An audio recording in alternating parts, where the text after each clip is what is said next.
एक शहर में दो बहनें रहती थीं, मीरा और सोनिया। मीरा की शादी एक ऑटो ड्राइवर से और सोनिया की शादी एक बिजनेसमैन से हुई थी। एक दिन सोनिया अपनी आलीशान गाड़ी से मीरा के घर आई। घर में घुसते ही उसने मुंह बना लिया, अपनी एनिवर्सरी पार्टी का कार्ड मीरा को दिया और ताना मारते हुए कहा, पार्टी में जरा ढंग के कपड़े पहन कर आना, वहां सब बड़े लोग होंगे। पार्टी वाले दिन मीरा अपनी सबसे महंगी साड़ी पहनकर पहुंची। जब वह सोनिया के पास गई, उसने मीरा को देखकर भी अनदेखा कर दिया। सोनिया के ससुराल वालों ने भी मीरा को देखकर मुंह बना लिया। सोनिया ने बात संभालने के बजाय एक तरफ ले जाकर मीरा को डांटते हुए कहा, दीदी, कम से कम यहां तो मेरी इज्जत का ख्याल रखना चाहिए था। ऐसे फटीचर कपड़े पहनकर आ गईं, सब मुझ पर हंस रहे हैं। अपनी सगी छोटी बहन के मुंह से ऐसी बातें सुनकर मीरा का दिल टूट गया।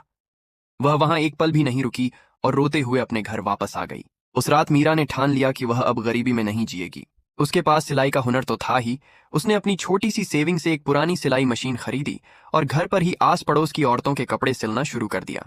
मीरा की सिलाई में इतनी सफाई और फिटिंग इतनी जबरदस्त थी कि धीरे धीरे पूरे मोहल्ले में उसकी चर्चा होने लगी। शुरुआत में उसने रात रात भर जाग कर काम किया।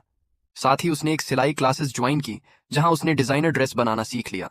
उसकी डिजाइन की हुई कुर्तियां और सूट इतने पसंद किए जाने लगे कि अब उसे ब्राइडल लहंगा और पार्टी के ड्रेस के भी ऑर्डर आने लगे। देखते ही देखते मीरा का काम घर के एक कमरे से निकलकर एक छोटी फैक्ट्री में बदल गया। 2 साल के अंदर ही मीरा शहर की सबसे बड़ी लेडीज गारमेंट सप्लायर बन गई। एक दिन टीवी पर मीरा का इंटरव्यू आ रहा था, जिसमें एंकर पूछ रही थी कि आपने इतना बड़ा बिजनेस कैसे खड़ा किया।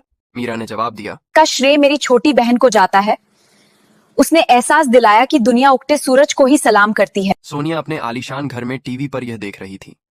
आज मीरा उससे कई गुना ज्यादा अमीर और कामयाब थी। अपमान का बदला हमेशा लड़ झगड़ कर नहीं, बल्कि सफल होकर लिया जाता है। कैसी लगी मेरी कहानी? कमेंट करके बताना और वीडियो को लाइक जरूर करना।